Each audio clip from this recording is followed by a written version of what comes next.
Hi guys, good evening. 15 July 2020 total Hindu news analysis చూద్దామండి. ఏ ఎడిషన్లో ఏ పేజ్లో ఏ article ఉందో ఇన్ డీటెయిల్గా ఇవ్వడం జరిగింది, ఒకసారి చెక్ చేయండి. సో ఇక మనం ఫస్ట్ ఆర్టికల్ చూసుకుంటే, state to focus on integrated farming. Integrated farming అనే దాని మీద ఇది యాక్చువల్గా యొక్క తిరువనంతపురం సంబంధించిన కేరళ సంబంధించినటువంటి ఎడిటోరియల్లో వచ్చిన ఆర్టికల్ అండి ఇది. సో ఇంటిగ్రేటెడ్ ఫార్మింగ్ అనేది మన సివిల్ సర్వీస్లో కావచ్చు, లేకపోతే యొక్క ఏదైతే గ్రూప్ 1 ఎగ్జామ్స్లో కావచ్చు, ఇలాంటి ఎగ్జామ్స్లో చాలా ఇంపార్టెంట్ అనమాట. ఇంటిగ్రేటెడ్ ఫార్మింగ్ అంటే ఒకే రైతులో రకరకాలైనటువంటి ఫార్మింగ్ అంటే ఫార్మింగ్ అంటే మనం ఏం తెలుసు, మనకు పంట పండించడం ఒకటే కాదు. పౌల్ట్రీ అంటే ఈ యొక్క కోళ్ళ పరిశ్రమ కావచ్చు, మత్స్య పరిశ్రమ, చేపలు కావచ్చు, పందుల పెంపకం కావచ్చు, లేకపోతే ఈ యొక్క ఏవైతే పశువులు ఏవైతే ఉన్నాయో మన యొక్క బర్రెలు, ఎద్దులు, ఆవులు, వీటి పెంపకం కూడా, ఇవన్నీ కూడా మనకు ఫార్మింగ్ కిందకే వస్తాయి అనమాట.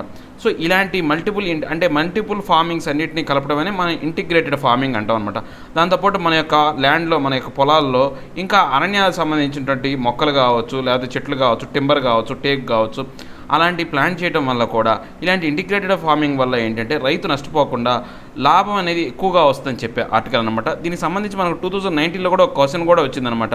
సో ఆ యొక్క సస్టైనింగ్ అగ్రికల్చర్ ప్రొడక్షన్ అనేది కావాలి అంటే ఇంటిగ్రేటెడ్ ఫార్మింగ్ అనేది అవసరము. How far is the integrated farming system helpful in sustaining agriculture production. అంటే అగ్రికల్చర్ ప్రొడక్షన్ అనేది బాగా ఎక్కువగా రావాలంటే, అంటే అభివృద్ధి చెందుతూ ఉండాలి అంటే ఈ యొక్క ఇంటిగ్రేటెడ్ ఫార్మింగ్ సిస్టమ్ అనేది ఎలా ఉపయోగపడుతుందని చెప్పి ఆ యొక్క క్వశ్చన్ కూడా అడిగారనమాట. సో దానికి సంబంధించింది కాబట్టి ఈ ఆర్టికల్ ఇవ్వడం జరిగింది. ఒకసారి మీరు యొక్క మొత్తం ఇన్ఫర్మేషన్ కూడా, అంటే ఏ యొక్క సిలబస్ ప్రకారం ఈ ఆర్టికల్ అనేది ఇంపార్టెంట్ కూడా ఇవ్వడం జరిగింది, ఒకసారి చెక్ చేయండి. సో ఇంటిగ్రేటెడ్ ఫార్మింగ్ అంటే ఇప్పుడు చూద్దాం. ఇంటిగ్రేషన్ ఆఫ్ వేరియస్ చెప్పే కదా, ఏది ఈ యొక్క క్రాపింగ్ ఒకటి, పంటలు ఒకటి, యానిమల్ హస్బెండరీ ఒకటి, ఫిషరీ ఒకటి, ఫారెస్ట్రీ అంటే మనం ఇందాక చెప్పుకున్నాం కదా టింబర్ అని. సో ఇలాంటి ఎన్ని ఏవైతే ఉన్నాయో, యానిమల్ హస్బెండరీ అంటే దీంట్లో అన్నీ వస్తాయి అనమాట.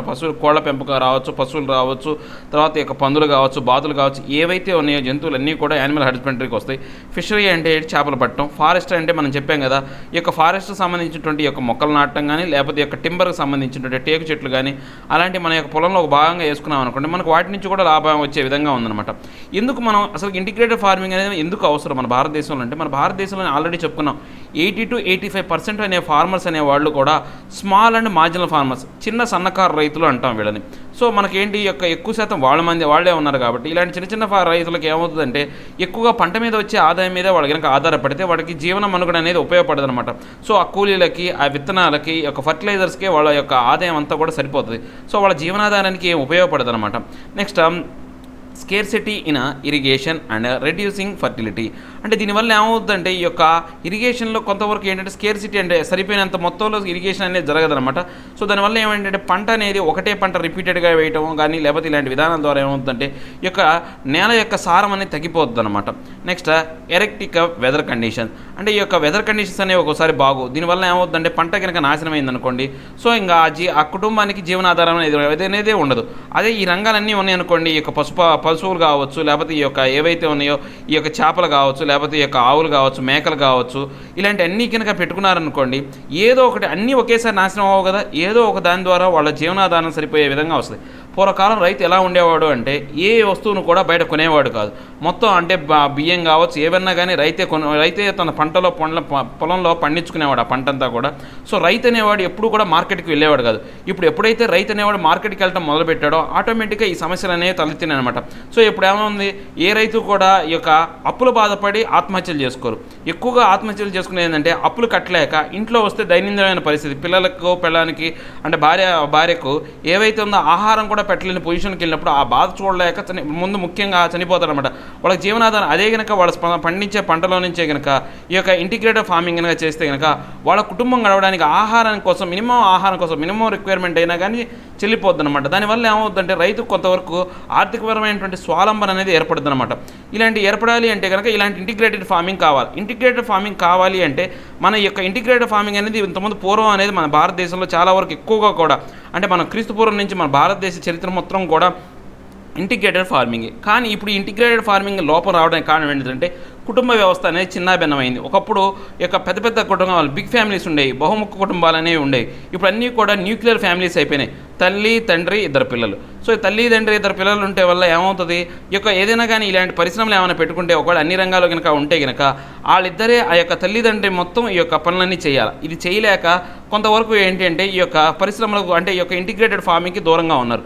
దాంతోపాటు ఏంటి, ఇప్పుడు స్థలం కూడా ఇప్పుడు మనకు ఇంతకుముందు రైతు స్థలం అంటే కనుక పెద్ద ఒక బర్రెలు కట్టేసుకోవడానికి యొక్క వసారాలు కానీ బాగా ఉండేవి. ఇప్పుడు అలాంటి పరిస్థితులనే లేవు. సో ఇవన్నీ కారణం ఇప్పుడు ఏంటంటే వీళ్ళు ఇంటిగ్రేటెడ్ ఫార్మింగ్ చేయమంటున్నారే తప్పితే ఇంటిగ్రేటెడ్ ఫార్మింగ్ చేయడానికి మెయిన్ బేసిక్ ప్రాబ్లమ్స్ అనేవి చెప్పట్లేదు. సో ఇది నా యొక్క ఒపీనియన్ చెప్తున్నాను అంతే. ఈ యొక్క బిగ్ ఫ్యామిలీస్ అని ఇవన్నీ కూడా నా ఒపీనియన్.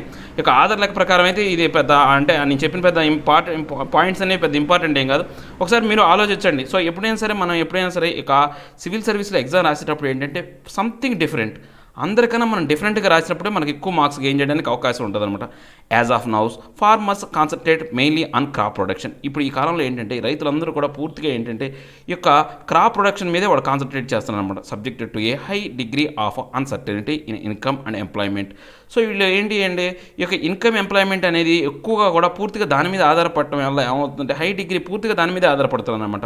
సో ఇంటిగ్రేటెడ్ ఫార్మింగ్ ఏదైతే సిస్టమ్ ఐఎఫ్ఎస్ అంటాం మనం, integrated farming system brings a change in the farming techniques, maximum productivity in the farming sector by optimal utilization of sources. ఇప్పుడు మనకి ఈ యొక్క ఇంటిగ్రేటెడ్ ఫార్మింగ్ సెక్టర్ కనుక మనకు ఉందనుకోండి, మనం ఏంటంటే ఉన్న తక్కువ సౌకర్యాలతోనే సదుపాయాలతోనే ఎక్కువ ప్రొడక్టివిటీ అనేది సాధించవచ్చు. ఫర్ ఎగ్జాంపుల్ మనం తీసుకున్నాం అనుకోండి, ఇప్పుడు మనం ఏదైనా పంట పండించాం అనుకోండి, ఆ పంట నుంచి వచ్చే వేస్ట్ ఏదైతే ఉందో ఆ స్టేబుల్ అనేది అందరూ కూడా ఇక్కడ పంజాబ్ లాంటి రాష్ట్రాల్లో మనం ఆల్రెడీ నేను చెప్పుకున్నాం తగలబెట్టేస్తారు. అదే మన ఇంట్లో కనుక పశువులు ఉంటే ఆ పశువులకు ఆహారంగా ఉపయోగపడుతుంది. ఈ పశువుల నుంచి వచ్చిన ఈ పశువులు కావచ్చు లేదా ఈ గొర్రెలు కావచ్చు మన ఇంట్లో ఉంటే వాటికి ఆహారంగా ఉపయోగపడుతుంది. ఈ పశువులు గొర్రెల నుంచి వచ్చినటువంటి ఈ యొక్క ఏదైతే మనకు వేస్ట్ ఏదైతే ఉందో అది ఏదైతే ఉందో ఆ దిబ్బంతా కూడా మళ్ళీ మనం వ్యవసాయంలో ఎరువుగా వాడుకోవచ్చు అనమాట. సో ఏంటి ఈ యొక్క ప్రొడక్టివిటీని మనం రీసైక్లింగ్ చేయొచ్చు. ఇప్పుడు ఈ యొక్క చేపలు ఏమైనా ఉన్నాయనుకోండి, చేపల పరిశ్రమ ఉందనుకోండి, మనకు వాటర్ ప్రాబ్లం ఉండదు, వాటర్ స్కేర్సిటీ ఉండదు. ఆ చేపలకు సంబంధించినటువంటి ఆహారం అనేది ఈ పశువుల దగ్గర నుంచి వచ్చిన ఆహారాన్ని వేసినా కానీ పర్లేదు, పశువులు తినంగా మిగిలిపోయిన ఆహారాన్ని వేసినా పర్లేదు. సో ఇలాంటి కోళ్ళు ఉన్నాయనుకోండి, ఆ యొక్క పొలంలోనే ఆ ఇంట్లో రైతు ఇంట్లోనే ఉండే ఆ ధాన్య బస్తాలు కానీ వాటి ద్వారా తిని వాటికి ఎటువంటి ప్రత్యేకమైనటువంటి ఆహారం ఇవ్వాల్సిన అవసరం లేదు. అవే తినొచ్చి వాళ్ళకి కావాల్సినటువంటి ఈ యొక్క కోడిగుడ్లు కానీ అన్నీ సప్లై చేస్తారన్నమాట. సో ఇది ఏంటంటే ఒకదానికి ఒకటి ఇంటర్లింకింగ్ ఉండటం వల్ల ఏంటంటే తక్కువ యొక్క ప్రోడక్ట్ ఏవైతే ఉందో తక్కువతోనే మనం ఆప్టిమల్ యూటిలైజేషన్ ఆఫ్ సోర్సెస్ ఉన్న వనరుల్ని మనం ఎక్కువగా ఉపయోగించుకొని ప్రొడక్టివిటీ అనేది ఎక్కువ తీసుకురావచ్చని ఆధార్ చెప్తున్నాను అనమాట. How integrated farming is done. అసలు ఇంటిగ్రేటెడ్ ఫార్మింగ్ అనేది ఎలా చేస్తారో చూస్తే కనుక మనకి ఏంటి అంటే అగ్రికల్చర్ ఎంటర్ప్రైజెస్ అనేవి లైక్ ఏంటి డైరీ అంటే పాల పరిశ్రమ, అంటే పాలు అంటే ఏంటి ఒక బర్రెలు ఆవులు కనుక ఉంటే పాలు వస్తాయి, పౌల్ట్రీ అంటే కోళ్ళు, నెక్స్ట్ పిగ్గరీ అంటే పందులు, నెక్స్ట్ ఫిషెస్, నెక్స్ట్ సెరికల్చర్ అంటే ఏంటంటే పట్టు పరిశ్రమ, అంటే పట్టు పురుగును మనం పెంచి ఆ పట్టు పురుగు నుంచి వచ్చే ఒక మలబార ఆకులను ఉపయోగించి వాటికి ఆహారంగా ఇచ్చి పట్టు పురుగులు తయారు చేయడం, అలాంటి సెరికల్చర్ అన్నీ ఉపయోగించడం వల్ల ఇవి ఒకదాని మీద ఒకటి అంటే ఆధారపడి ఎక్కువగా ప్రొడక్టివిటీ ఇస్తాయి అనమాట. Based on agro climatic conditions and socio economic status of the farmer. అంటే ఈ యొక్క ఆ యొక్క పర్యావరణం కూడా ఉండాలి. మనము ఆ యొక్క ఎన్ని చెప్పారని చెప్పేసి గబగబగా అన్నీ మనం పండించడం కాదు, అన్నింటినీ పెంచడం కాదు. మనకు ఆగ్రో క్లైమేట్ అనేది ఉండాలి. మన యొక్క పంట ఏంటి, ఆ పంటకు సరిపోయేటువంటి ఈ యొక్క ఏవైతే ఇంటిగ్రేటెడ్ ఫార్మింగ్, కొన్ని పంటలకి ఈ యొక్క డైరీ సపోర్ట్ చేయొచ్చు, కొన్ని పంటలకి పౌల్ట్రీ సపోర్ట్ చేయొచ్చు, కొన్ని పంటలకి ఈ యొక్క పిగ్గరీ కానీ ఫిషరీ, అలాంటి మన పంటను బట్టి మన యొక్క ఈ యొక్క ఆల్టర్నేటివ్ అనేది చూసుకోవాలన్నమాట. దాంతోపాటు ఈ యొక్క సోషియో ఎకనామిక్ అనేది మనం ఆర్థిక పరంగా కూడా చూసుకోవాలి. రైతుకి పెట్టుబడి పెట్టే స్తోమత అప్పుడు సెరికల్చర్లోకి వెళ్ళాలి, పట్టు పరిశ్రమలోకి, ఫిషరీలోకి మనం పెట్టుబడి పెట్టగలిగే స్థానం ఉంటే, లేదా డైరీ వాటిలో వెళ్ళాలి అంటే పెద్దగా పెట్టుబడి అవసరం లేదు, వచ్చినా కానీ పాడి పరిశ్రమ అనేది ఎప్పుడు రోజు వచ్చేదే అనమాట. So major components included crops, monocrops, mixed inter crop, multi tier crops of cereals, legumes, pulses, oil seeds, forage. అంటే ఏంటి అంటే మన క్రాప్స్ కూడా ఎప్పుడు కూడా ఒకే రకమైనటువంటి పంట అనేది వేయకూడదు, పంట మార్పిడి అనేది జరగాలి. ఒకసారి ఒక పంట ఇస్తే మళ్ళీ కొంత గ్యాప్ ఇచ్చి ఇంకో పంట అనేది వేయాలి. ఎందుకని ఆ పంట గ్యాప్ కనుక లేకపోతే ఈ యొక్క పంట మార్పు అనేది కనుక లేకపోతే ఈ నేలలో ఉన్నటువంటి సారం అంతా కూడా నాశనం అయిపోతుంది అనమాట. సో పంట గ్యాప్ ఇవ్వడం వల్ల ఏంటంటే ఒక ఆల్టర్నేటివ్గా రావడం వల్ల ఒక పంటకి సపోర్టివ్గా ఇంకో పంట ఉండటం వల్ల ఏమవుతుందంటే ఈ పంటలో వేస్ట్ అనేది నెక్స్ట్ పంటకి ఒక స్ట్రెంగ్త్గా ఉపయోగపడుతుంది అనమాట. ఇప్పుడు మనం కనుక చూస్తే లైఫ్ స్టాక్ అనమాట. అంటే బతికున్న జంతువుల యొక్క మనం యొక్క ఏవైతే కౌ మిల్క్ కావచ్చు, లేకపోతే ఇక గోటు షీప్ యొక్క వాటి యొక్క మాంసం అమ్మచ్చు, పౌల్ట్రీకి సంబంధించి, తర్వాత బీస్ అంటే ఈ తేనెటీగలకు సంబంధించి ఇవన్నీ కూడా మనం లైఫ్ స్టాక్గా మనం చూడవచ్చు అనమాట. మన ట్రీస్కి వస్తే కనుక టింబర్ కానీ, ఫ్రూట్ ట్రీస్ పండ్ల తోటలు కానీ, లేకపోతే యొక్క టింబర్ యొక్క టేకుకు సంబంధించిన వేయచ్చు అనమాట. Examples of IFS. ఈ యొక్క ఐఎఫ్ఎస్కి సంబంధించి ఏ ఎగ్జాంపుల్ అయినా చూద్దాం. Integrated rice fish poultry farming system model of Tamil Nadu. అంటే తమిళనాడులో ఏంటంటే రైస్ అంటే ప్యాడీ అనమాట. రైస్ అంటే మనకు తెలుసు కదా, బియ్యం, తర్వాత ఫిష్ పౌల్ట్రీ యొక్క ఏవి ఒక పౌల్ట్రీ అంటే తెలుసుగా కోళ్ల పరిశ్రమ. ఈ మూడు కలిపి తమిళనాడులో మనకు మోడల్ ఉందన్నమాట. సో అలా తమిళనాడు అలా పండిస్తారు. Integrated rice fish vegetables model of Assam. అస్సాంలో అయితే రైస్ ఫిష్ వెజిటేబుల్స్ అనేవి పండిస్తారు అక్కడ. ఇక్కడ integrated pig poultry fish vegetable farming system model of Assam. అస్సాంలోనే మళ్ళీ ఏంటి పిగ్ పౌల్ట్రీ ఫిష్ వెజిటేబుల్స్ అనేవి కూడా ఉంటాయి. ఇంకెక్కడ ఏంటి ఒక పిగ్ అనేది ఒకటి ఎక్స్ట్రా అడిషనల్గా యాడ్ అయిందనమాట. సో ఇక మనం చూసుకుంటే అడ్వాంటేజెస్ ఆఫ్ ఐఎస్ఎఫ్ అంటే ఇంటిగ్రేటెడ్ ఫార్మింగ్ సిస్టమ్ ద్వారా మనకు ఉపయోగాలు ఏంటి? Help increasing the food production to equal to the demand for the exploding population of our nation. అంటే ఇప్పుడు మనకు భారతదేశం యొక్క జనాభా అనేది రోజు రోజుకు పెరిగిపోతుంది అనమాట. సో మనం భారతదేశ జనాభాకు సరిపోయేంత ఆహార పదార్థాలు అనేవి ఉత్పత్తి చేయొచ్చు అనమాట. నెక్స్ట్ ఇంకా మెయింటైనింగ్ ద సాయిల్ ఫర్టిలిటీ అంటే క్రాప్ హాలిడేస్ కావచ్చు, లేకపోతే ఈ యొక్క క్రాప్ చేంజ్ పంట మార్పు వల్ల కావచ్చు, లేకపోతే ఈ యొక్క ఏవైతే ఇంటర్మీడియట్ ఏవైతే మన పశువులు వీటి వల్ల వచ్చే ఈ యొక్క వేస్ట్ ద్వారా మనం ఏంటంటే ఈ యొక్క నేలను సారవంతంగా చేయొచ్చు అనమాట. దీనివల్ల సాయిల్ ఎరోజన్ అనేది మృత్తికా క్రమక్షయం అనేది తగ్గిపోద్ది అనమాట. Help in environmental protection through effective recycling of farm waste and reduce the usage of chemical fertilisers.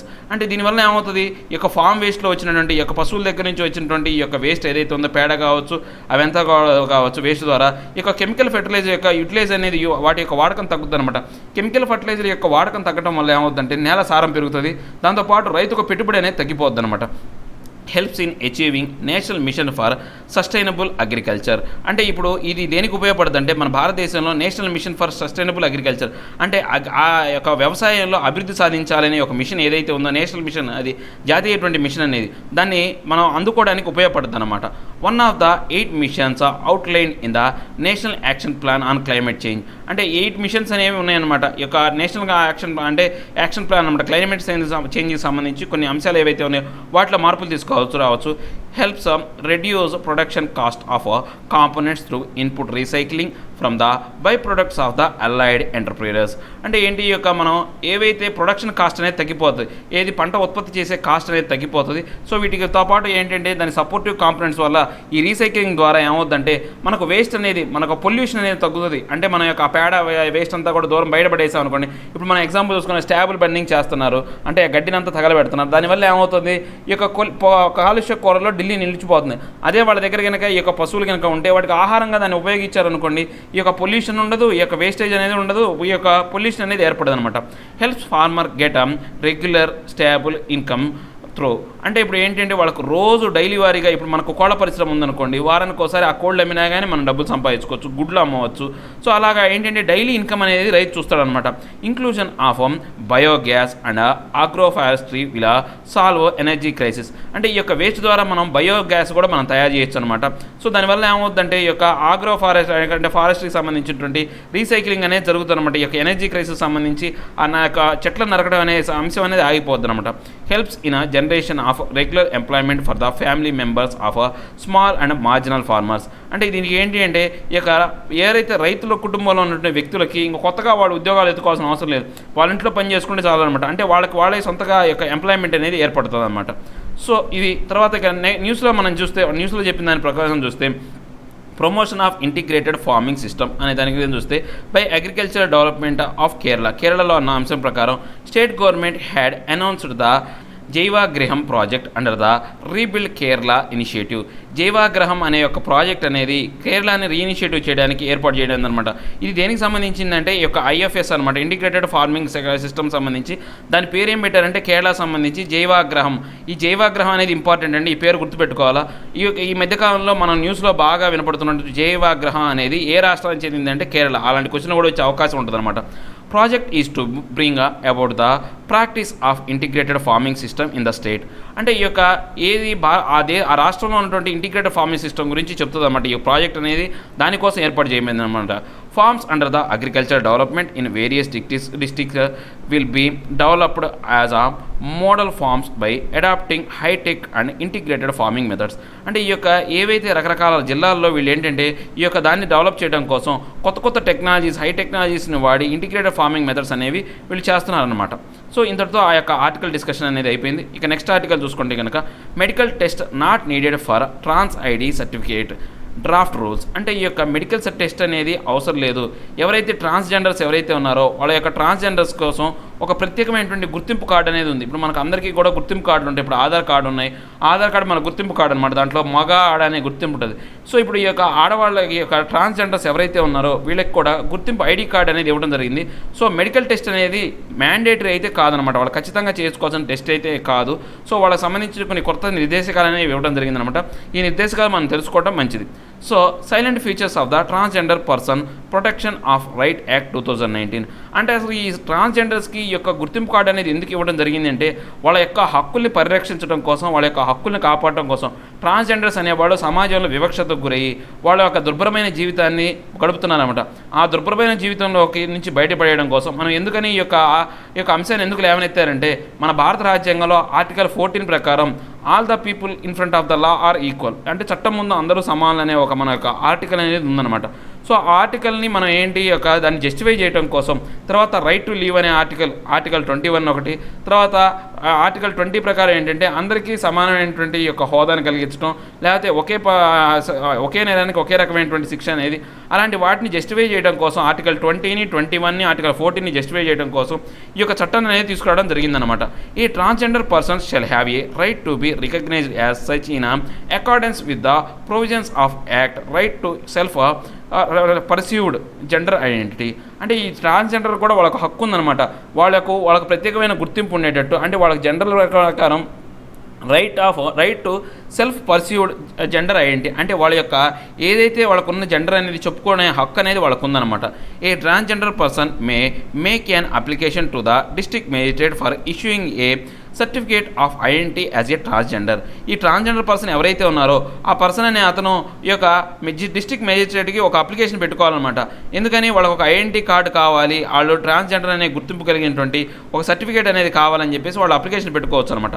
Transgender person a person whose gender does not match with the gender assign to that person at birth and includes trans men or trans women whether or not such person has undergone sex reassignment surgery or hormone therapy or laser therapy or such other therapy. Person with intersex variations, gender queer and a person having such socio-cultural identities as Kinner, Hijra, Avarani and Jogta. అంటే ఈ యొక్క ఎవరైతే ఈ యొక్క transgender అనే person ఎలా అంటారంటే వాళ్ళ పుట్టుకతో వచ్చిన జెండర్ కాకుండా వాళ్ళ మధ్యలో మార్చుకోవచ్చు, లేకపోతే వాళ్ళకి ఏంటి ఈ యొక్క బయోలాజికల్ వాళ్ళ యొక్క శరీరంలో ఉన్నటువంటి ఏదైతే వాళ్ళు పుట్టినటువంటి జన్యుపరమైనటువంటి లోపం వల్ల వాళ్ళు మార్చుకోవచ్చు, లేదా వాళ్ళ యొక్క ఇష్టం వల్ల మార్చుకోవచ్చు. ఇలా 2 రకరకాల కారణాలతో పుట్టుకలో ఒక జెండర్ ఉంటుంది, వాళ్ళ తర్వాత ఇష్టపడి ఇంకో జెండర్, అంటే ఫస్ట్ ఆడపిల్లగా పుట్టింది అనుకోండి మగవాళ్ళగా మారచ్చు, లేదా మగవాడుగా పుట్టాడు అనుకోండి ఆడపిల్లగా మారచ్చు. ఇలాంటి వాళ్ళని ట్రాన్స్జెండర్స్ అంటారనమాట. దీనికి వీళ్ళకి రకరకాల పైన కిన్నర్ అంటారు, హిజ్రా అంటారు, అంటే అరవాని అంటారు, జోడ్గా అంటారు. వీళ్ళ యొక్క ప్రదేశాన్ని బట్టి పేర్లు అనేవి మారిపోతుంటారు అనమాట. ఇలాంటి వాళ్ళకు గుర్తింపుని ఇవ్వటమే ఈ యొక్క స్కీమ్ యొక్క ముఖ్య ఉద్దేశం, ఈ చట్టం యొక్క ముఖ్య ఉద్దేశం అనమాట.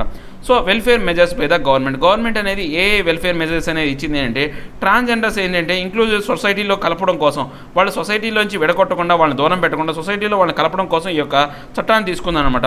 Appropriate government shall take a welfare measures as may be prescribed to the protect of rights. అంటే వాళ్ళ హక్కులను కాపాడటం కోసం ట్రాన్స్జెండర్ పర్సన్ ఏది వాళ్ళ యొక్క ఇంట్రెస్ట్ ఏవైతే ఉన్నాయో, వాళ్ళ కోరికలు ఏవైతే ఉన్నాయో వాటిని, తర్వాత వాళ్ళకి సరైనటువంటి సౌకర్యాలు కలిగించడం, అంటే ఏవైతే స్కీమ్స్ గవర్నమెంట్ స్కీమ్స్ అనేవి వాళ్ళకు కూడా అందుబాటులో వచ్చే విధంగా, వాళ్ళకు కూడా ఆ స్కీమ్స్ అనేవి లబ్ధి చేకూర్చే విధంగా చూడటం అనమాట. ది అప్రోప్రియేట్ గవర్నమెంట్ ఇంకా ఏది ఆ గవర్నమెంట్ సంబంధించి వెల్ఫేర్ స్కీమ్స్ అనేవి వాళ్ళకి సంబంధించి సపరేట్ వెల్ఫేర్ స్కీమ్స్ ప్రోగ్రామ్స్, తర్వాత transgender sensitive, non stigmatizing and non discriminative. అంటే ట్రాన్స్జెండర్ సంబంధించి వాళ్ళని ఉద్దేశించి వాళ్ళని వేరు చేయడం కానీ లేకపోతే వాళ్ళని డిస్క్రిమినేషన్గా అంటే వాళ్ళని వివక్షతో చూడకుండా ఉండే విధంగా చట్టాలు అనేవి తీసుకురావాలన్నమాట. సో ఇంకా ఈ యొక్క గవర్నమెంట్ ఏంటంటే rehabilitation of transgender persons to address the need of such persons, అంటే వాళ్ళకు ప్రొటెక్షన్ తీసుకురావాలా. తర్వాత వాళ్ళకి ఏంటి అంటే పునరావాస కేంద్రాలు అనేవి ఏర్పాటు చేయాలి. ఎవరైనా కానీ ఏవైనా సరే ఈ యొక్క రెస్క్యూ ఇబ్బంది పడితే కనుక వాళ్ళు ఏమైనా ప్రమాదాలు చిక్కుకుంటే వాళ్ళని కాపాడడానికి రీహెబిలిటేషన్ సెంటర్లోకి తీసుకొచ్చి వాళ్ళకి సౌకర్యాలు కలిగించాలన్నమాట. దీంతో పాటు ఏంటంటే protect the right of the transgender person to particular in culture and recreational activities, అంటే ఈ యొక్క సాంప్రదాయపరమైనటువంటి యొక్క రీక్రియేషనల్ అంటే ఏవైతే ఉన్నాయో మనం కొత్తగా తయారు చేసినటువంటి యాక్టివిటీస్ ఏవైతే ఉన్నాయో వాటిలో వాళ్ళకి హక్కులకు సంబంధించి రక్షణ అనేది ఏర్పాటు చేయడమే ఈ యొక్క చట్టం యొక్క ముఖ్య ఉద్దేశం అనమాట. Prohibition of discrimination against transgenders, ఇప్పుడు అదే కదా మనం చెప్పింది. Next application of establishment and other person with reference to the non discrimination in employment, establishing governance, redressal mechanism, right to residence and other obligations related to education, social society, health and health of the transgender person, అంటే వాళ్ళకు కొన్ని ప్రత్యేకమైన హక్కులు ఇవ్వాలా. ఈ యొక్క non discrimination వివక్షత లేకుండా వాళ్ళని చూడాలా. వాళ్ళకి ఏంటంటే వాళ్ళకు జీవించడానికి రైట్ టు రెసిడెన్సీ, వాళ్ళు ఉండడానికి నివాసయోగ్యమైనటువంటి యొక్క ప్రదేశాన్ని ఇవ్వాలా. ఇంకా వాళ్ళకు కొన్ని ఆబ్లిగేషన్స్ ఉన్నాయన్నమాట. విద్యలో కావచ్చు, సోషల్ సెక్యూరిటీ సామాజికపరమైనటువంటి భద్రత కావచ్చు, ఆరోగ్యానికి సంబంధించి ఈ ట్రాన్స్జెండర్స్ అనే వాళ్ళు చాలా వరకు వివక్షతకు గురవుతున్నారు. వాళ్ళకి ఎవరికి కూడా ట్రీట్మెంట్ కానీ ఏమీ చేయలేకపోతున్నారు అన్నమాట. అలాంటి సౌకర్యాలన్నీ వాళ్ళకి ఇవ్వడం అనేది వీళ్ళ ముందు ఈ యొక్క చట్టం యొక్క ముఖ్య ఉద్దేశం అనమాట. Provides for the establishment of national council for transgender person, ఏంటి వీళ్ళకి ఒక సపరేట్ కౌన్సిల్ అనేది ఉండాలి. ట్రాన్స్జెండర్ పర్సన్ సంబంధించినటువంటి ఒక సపరేట్ కౌన్సిల్ అనేది ఏర్పాటు చేయాలన్నమాట. సో ఈ యొక్క డ్రాఫ్ట్ అనేది ఈ యొక్క కొత్త డ్రాఫ్ట్ అనేది మనకు ఇది 2020 ఏప్రిల్లో రిలీజ్ అయింది. యాక్చువల్గా ఈ చట్టం అనేది 2019లో జరిగింది. అది కరెక్ట్గా 2020లోకి రిలీజ్ చేశారు. కానీ దాంట్లో కొంత అవకతవకలు ఉండటం వల్ల 2020 జూలైలో దాంట్లో కొన్ని మార్పులు తీసుకొచ్చి ఈ యొక్క ట్రాన్స్జెండర్ సంబంధించినటువంటి చట్టాన్ని చేశారనమాట. సో ఇక్కడ ఇచ్చిన ఫస్ట్ చట్టం ప్రకారం ఏంటంటే వాళ్ళకు సైకాలజిస్ట్ దగ్గర నుంచి ఒక ఏది రిపోర్ట్ అనేది తీసుకురావాలి అంతే పర్టికులర్.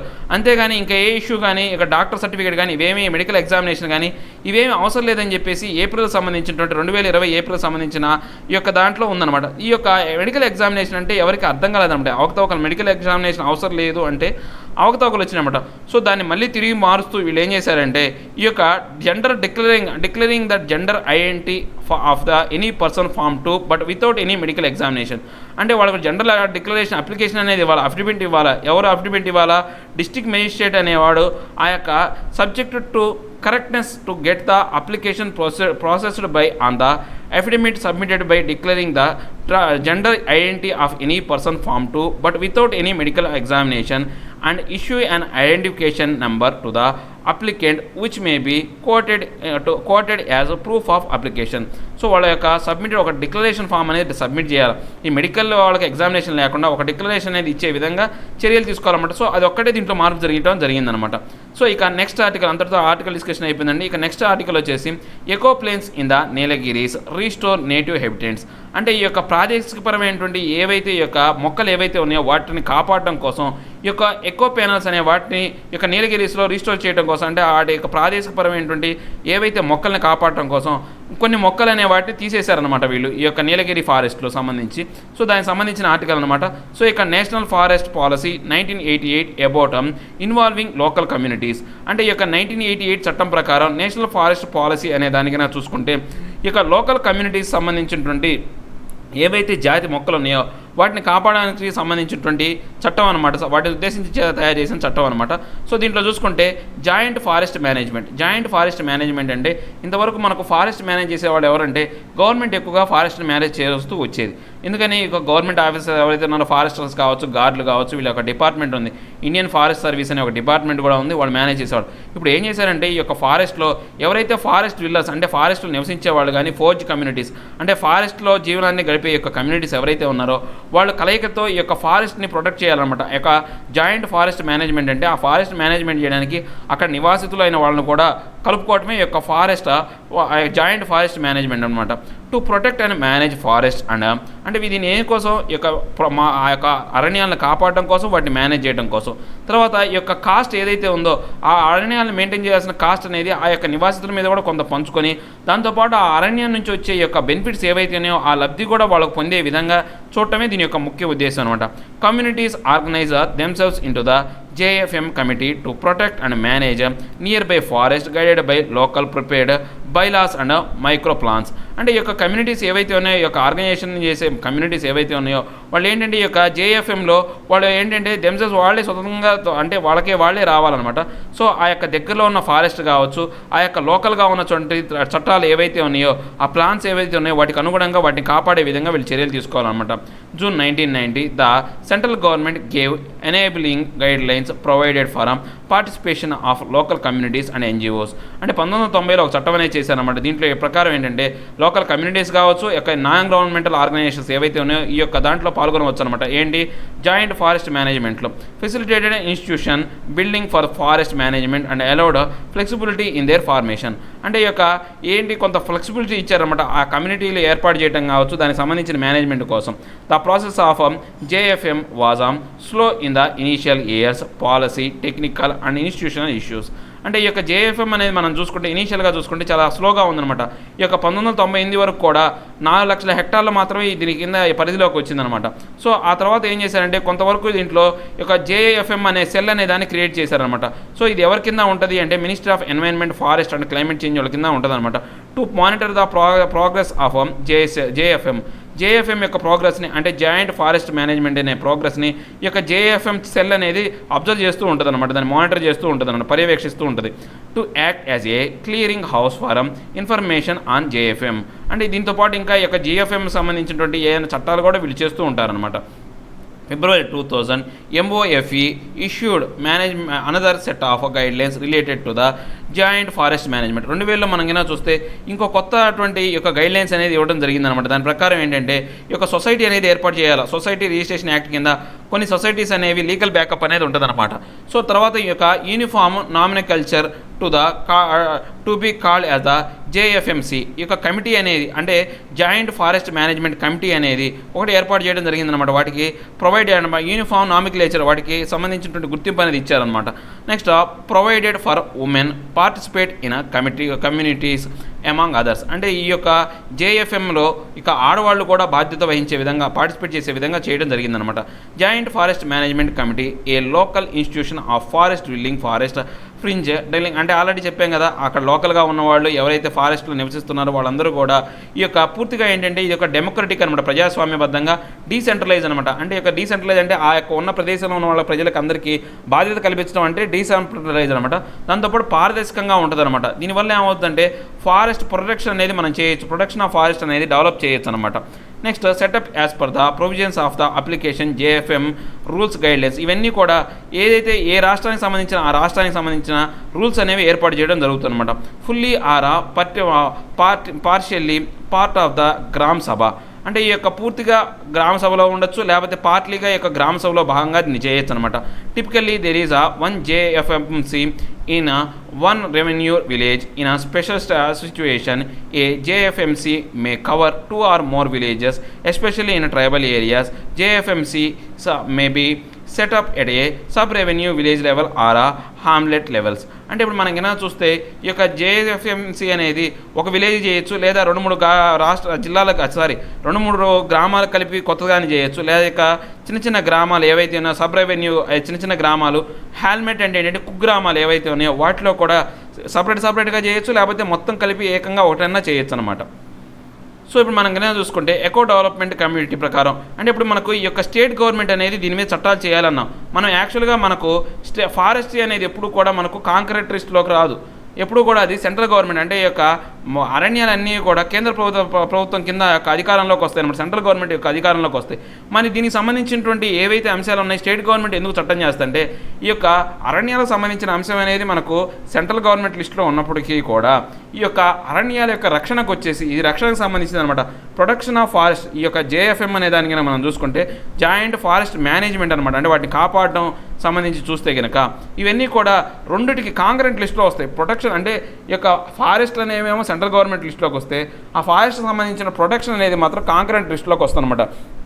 అందువల్ల రాష్ట్ర ప్రభుత్వాలు కావచ్చు, కేంద్ర ప్రభుత్వాలు కావచ్చు ఈ యొక్క రక్షణకు సంబంధించినటువంటి చట్టాలు అనేవి చేయొచ్చు అనమాట. అది గుర్తుపెట్టుకోండి. రేపు మనకి ఎప్పుడైనా క్వశ్చన్ వస్తే కనుక కాంకరెంట్ లిస్ట్ అనే క్వశ్చన్ వస్తే కనుక మనం జాగ్రత్త గుర్తుపెట్టుకోవాలి. Eco development committee. ఈ యొక్క ఎకో డెవలప్మెంట్ కమిటీ అనేది మనం చూస్తే కనుక అంటే ఎకో అంటే ఏంటి అంటే ఈ యొక్క ఏవైతే ఒక మొక్కలు కావచ్చు, జంతువులు కావచ్చు, వాటి యొక్క సమతుల్యతను మనం చూడటమే ఎకో అంటాం అనమాట, ఎకో డెవలప్మెంట్ కమిటీ అనమాట. ఇప్పుడు మనం కనుక చూసుకుంటే సిమిలర్ టు జేఎఫ్ఎంసీసా but their area of operation is restricted to protection areas and forest and non forest areas near the protected areas. అంటే ఇప్పుడు ఒక సిమిలర్గా ఈ యొక్క జేఎఫ్ఎంకి సంబంధించినటువంటి ఏవైతే ఉన్నాయో కొన్ని ప్రొటెక్షన్ చేయడానికి ఆ ఏరియాని కాపాడడానికి కావచ్చు, ఫారెస్ట్ ఏరియాని కావచ్చు, నాన్ ఫారెస్ట్ ఏరియా కావచ్చు, వాటిని కాపాడడానికి సంబంధించినటువంటి కొన్ని ఆర్గనైజేషన్ అనమాట. ఇది అలాంటి రకమైనటువంటి ఎకో డెవలప్మెంట్ కమిటీ అనమాట. ఇది ఒక కమిటీ అనమాట. Setup, working role, responsibilities, power, funds etcetera are as per the state level orders. అంటే వీళ్ళు ఏంటంటే ఈ యొక్క రాష్ట్రాలకు సంబంధించినటువంటి ఆర్డర్ ప్రకారం ఏంటంటే వీళ్ళు కొన్ని బాధ్యతలు అనేవి నిర్వర్తిస్తారనమాట. వర్కింగ్ కావచ్చు, రోల్ కావచ్చు, రెస్పాన్సిబిలిటీస్ కావచ్చు, తర్వాత వాళ్ళకి కొన్ని హక్కులు అనేవి ఉంటాయి, తర్వాత వాళ్ళకి కొన్ని అధికారాలు అనేవి ఉంటాయి, వాటికి సంబంధించిన ఫండ్స్ అనేవి ఉంటాయి అనమాట. ట్విన్ ఆబ్జెక్టివ్ ఏంటంటే to protect wild life and the other biodiversity. అంటే ఈ యొక్క వన్యమృగాలను కాపాడటం, ఆ యొక్క బయోడైవర్సిటీ అనమాట, ఏదైతే ఆ యొక్క పర్యావరణంలో ఉన్నటువంటి అన్ని స్పీసీస్ని కాపాడటం, అన్ని రకాల జంతువుని కాపాడటం అనమాట. Undertake co development activities in the villages. అంటే దీంతోపాటు ఈ యొక్క గ్రామాల్లో కూడా అభివృద్ధి పడే విధంగా వీళ్ళు చర్యలు తీసుకుంటూ ఉంటారనమాట. ఇసులో ఈ యొక్క ఆర్టికల్ ప్రకారం చూస్తేనకంట సెక్ట్రమ్ నాక్టర్నమ్ అనే ఒక ఏదైతే ఉందో సెక్ట్రమ్ నాక్టర్నమ్ అనే ఒక ఈ యొక్క పూల జాతికి చెందినటువంటి యొక్క మొక్క అనమాట. ఈ మొక్క అనేది యాక్చువల్గా మనం చెప్పాలంటే ఇది మన భారతదేశానికి చెందింది కాదు, native of Mexico and West Indies అనమాట. ఆ యొక్క వెస్టిండీస్ నుంచి వచ్చిన ఈ మొక్క అనేది ముఖ్యంగా ఏంటంటే మన భారతదేశంలో ఉన్నటువంటి ప్రాదేశికపరమైనటువంటి ఈ యొక్క గడ్డి జాతికి సంబంధించినటువంటి లేకపోతే గడ్డి మొక్కలు, పూల మొక్కలు, వాటిని ఇది పూర్తిగా ఇన్వేషన్ అనమాట, దాడి చేసి ఆక్రమిస్తుంది.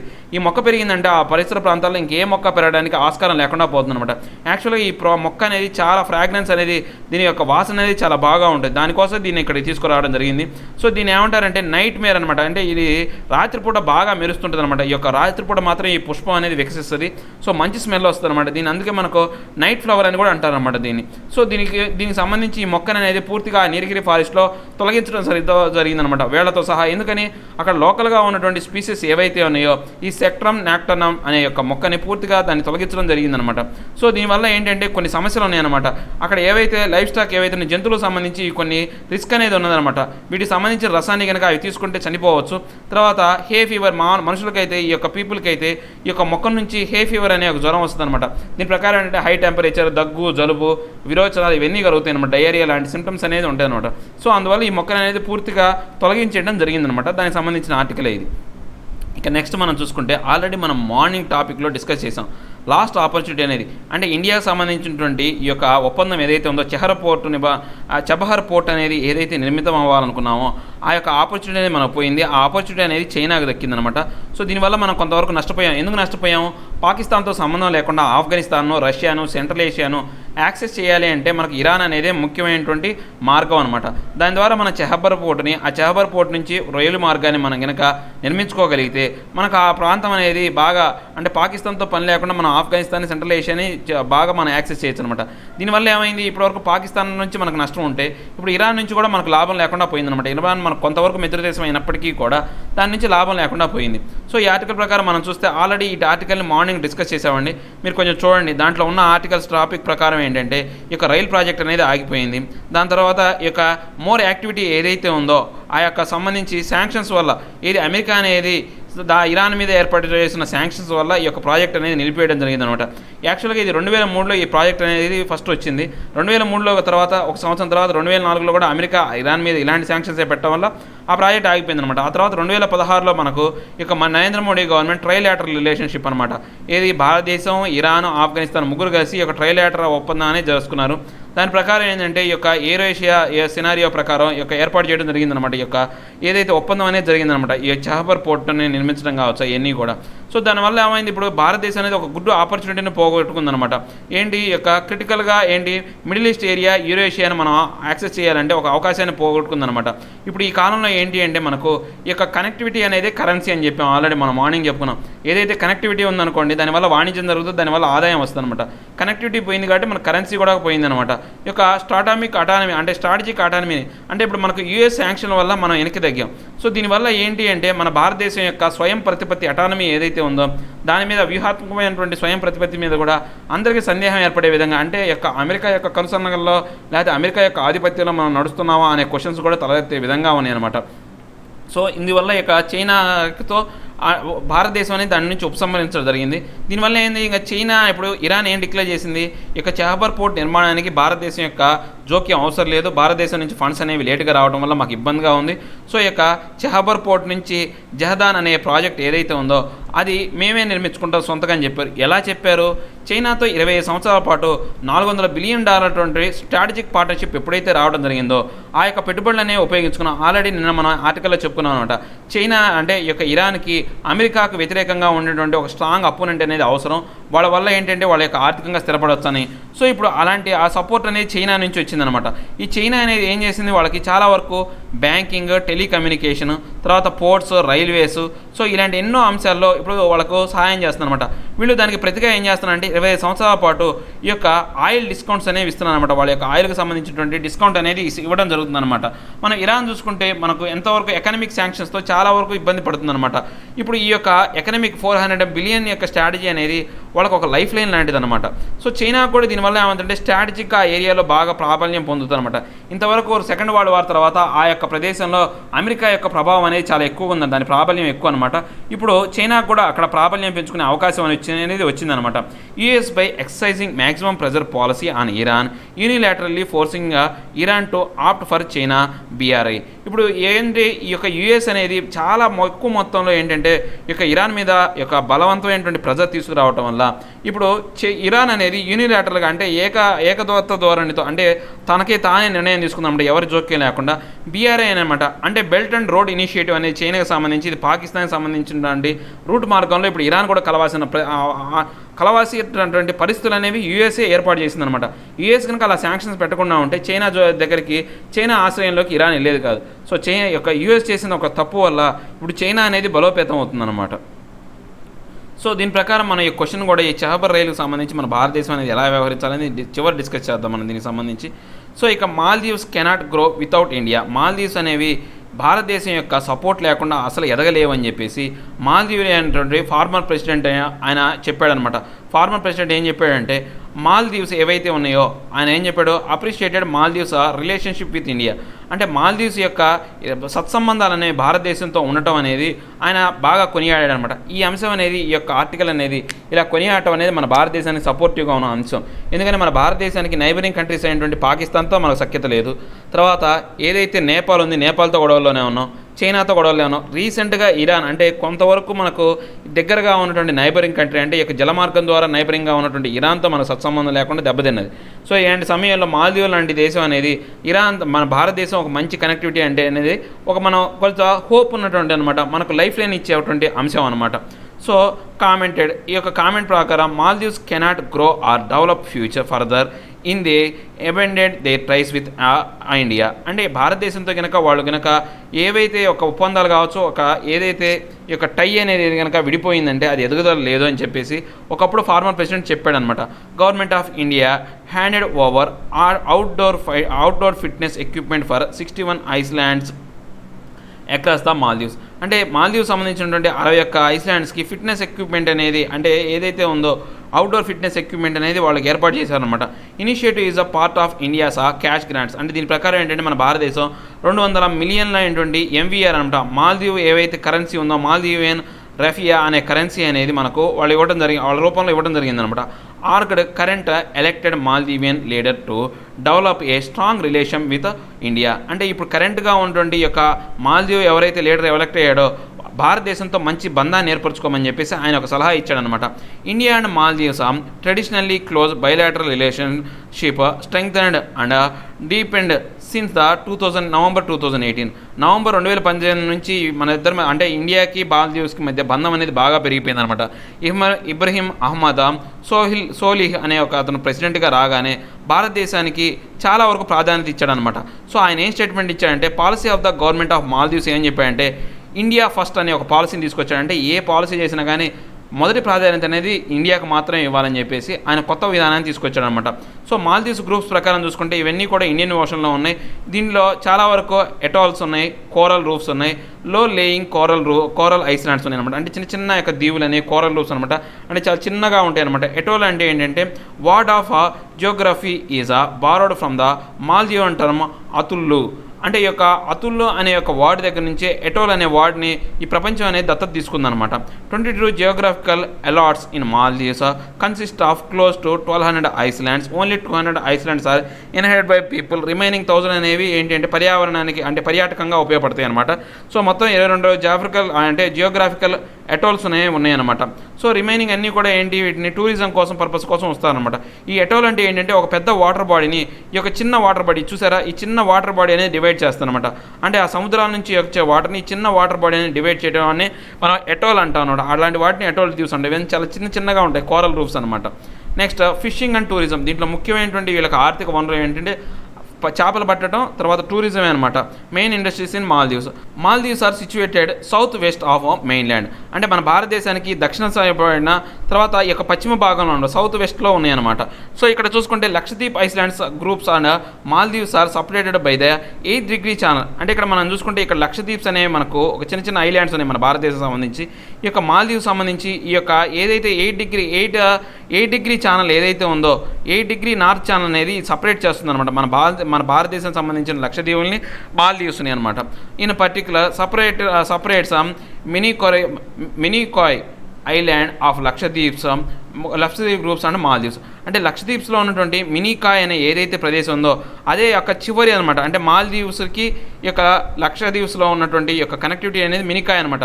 మాల్దీవ్స్ సంబంధించినటువంటి ఒక చిన్న ఐస్లాండ్ అనేది ఇక బార్డర్ అనమాట ఏది ఈ యొక్క మాల్దీవ్స్కి. ఈక్వేటర్ ప్రాసెస్ తో ద టెరిటరీ ఆఫ్ మాల్దీవ్స్. ఇక్కడ ఈక్వేటర్ మనం ఏమైనా చూసుకుంటే ఇది ఈక్వేటర్ అండి. ఈ ఈక్వేటర్ మనం చూస్తే కనుక మాల్దీవ్స్ టెరిటరీ నుంచి పోతుంది కానీ నేల భాగం నుంచి పోవట్లేదు. వాటర్ ల్యాండ్స్ ఏవైతే ఉన్నాయో మాల్దీవ్స్ సంబంధించిన వాటర్ ల్యాండ్స్ నుంచి ఇది పోతుంది అనమాట. Maldives is the member of socks nation. ఈ యొక్క సాక్స్ నేషనే మాల్దీవ్స్ అనేది సాక్స్ నేషన్లో మెంబర్ అనమాట. సో బిమ్స్టిక్లో మాత్రం కాదనమాట. అంటే బే ఆఫ్ బెంగాల్ సంబంధించినటువంటి ఈ యొక్క ఆర్గనైజేషన్లో మాత్రం ఇది మెంబర్ కాదు. ఎందుకని ఇది హిందూ మహాసముద్రం ఉంది. బే ఆఫ్ బెంగాల్ అంటే ఇక్కడ ఉంటే కనుక ఆర్గనైజేషన్లో మెంబర్ అయి ఉండేది. ఇంతటితో ఈరోజు టోటల్ హిందూ న్యూస్ అనాలిసిస్ అయిపోయిందండి. ఇప్పుడు మనం లాస్ట్ సెషన్ అయినటువంటి ప్రాక్టీస్ క్వశ్చన్ సెషన్లోకి ఎంటర్ అయ్యామన్నమాట. Consider the following statement with reference to the Toda tribal సంబంధించిన గ్రూప్. ఇందాక మనం యొక్క ఫారెస్ట్ గురించి చెప్పుకున్నాం కదా, ఆ ట్రైబల్కి సంబంధించిన గ్రూప్ ప్రకారం ఆ టోడా ట్రైబ్ అనేది మనం ఎక్కువ మెన్షన్ చేయలేదు. కానీ ఇప్పుడు ఇచ్చిన క్వశ్చన్ ప్రకారం మనం చూస్తే కనుక they are included in the list of particularly vulnerable tribal groups. అంటే వీళ్ళు ప్రమాదకరమైనటువంటి ఈ తమిళనాడులో ఉన్నటువంటి గ్రూప్ అనమాట. ఇది వీళ్ళు ప్రమాదకరమైనటువంటి స్థితిలో ఉన్నారు, అంటే వీళ్ళు అంతరించిపోవడానికి దగ్గరలో ఉన్నారనేది ఇది కరెక్టే. Next there handicraft work called as a Toda embroidery is a registered geographical indication under the geographical indication of goods registration and protection act 1999. అంటే జిఐ ట్యాగ్ అనేది ఈ యొక్క టోడాకు సంబంధించినటువంటి ఈ యొక్క హ్యాండీక్రాఫ్ట్ వర్క్ ఉందన్నమాట. ఎస్, ఇది కూడా కరెక్ట్. ఈ టోడాకు సంబంధించినటువంటి ఈ హ్యాండీక్రాఫ్ట్ వర్క్ ఇది. దీంట్లో ఉన్న స్పెషాలిటీ ఏంటంటే డ్యూయల్ షేప్ అనమాట. అంటే మన రెండు సైడ్లో ఈ యొక్క మన డిజైన్ చూసుకుంటే కనుక ఒకే విధంగా ఉంటుంది, రెండు వైపులుగా దీన్ని వాడచ్చు అనమాట. సో మనకు ఏంటి which of the following statements are correct అని అడిగాడు. సో బోత్ 1 and 2 అని చెప్పొచ్చు. సో నెక్స్ట్ మనం చూసుకుంటే consider the following statement with reference to the transgender person protection right act అనే దానికైనా చూసుకుంటే the act prescribed that national council for transgender persons shall investigate into complaints filed. Investigation సంబంధించి ఈ చట్టం అనేది ఏమీ చేయదు. సో ఇది wrong answer. So the chairperson of the council must be a transgender. Chairperson అనేది ఉంటాడు కానీ ట్రాన్స్జెండర్ అవ్వాలనే రూల్ ఏమీ లేదు. సో ఇది కూడా తప్పే. సో ఏంటి కరెక్ట్ అన్నాడు కాబట్టి నైదర్ 1 nor 2. రెండు కరెక్ట్ కాదు కాబట్టి తప్పు, కాబట్టి నైదర్ 1 nor 2. సో మనం కనుక చూసుకుంటే which of the following Indian islands is geographically closest to Maldives దగ్గరలో ఉన్నటువంటి ఈ యొక్క ఏదైతే దీవి ఏది ఉంది ఈ యొక్క ఏది లక్షద్వీపులు అని చెప్పుకుంటే కనుక మనకు మినాకాయ్ అనే దీవి అనేది చాలా దగ్గరలో ఉంటుంది అనమాట. నాకు కవారటి అనే ఐస్లాండ్ కూడా దగ్గరలోనే ఉంటుంది కానీ కవారటి కన్నా ఈ యొక్క మినాకాయ్ అనే దీవి అనేది మాల్దీవులకి దగ్గరగా ఉంటుంది కాబట్టి మనకు ఆన్సర్ వచ్చేసి బి. నెక్స్ట్ థర్డ్ క్వశ్చన్ చూసుకుంటే which of the following geographically closest to great Nicobar అంటే మనకు 2017లో ప్రకారం మనం కనుక చూసుకుంటే అనేది గ్రేట్ నికోబార్కి దగ్గరగా ఉంది ఏంటంటే సుమిత్రా ఐలాండ్స్ అనేవి దగ్గరగా ఉన్నాయి అనమాట.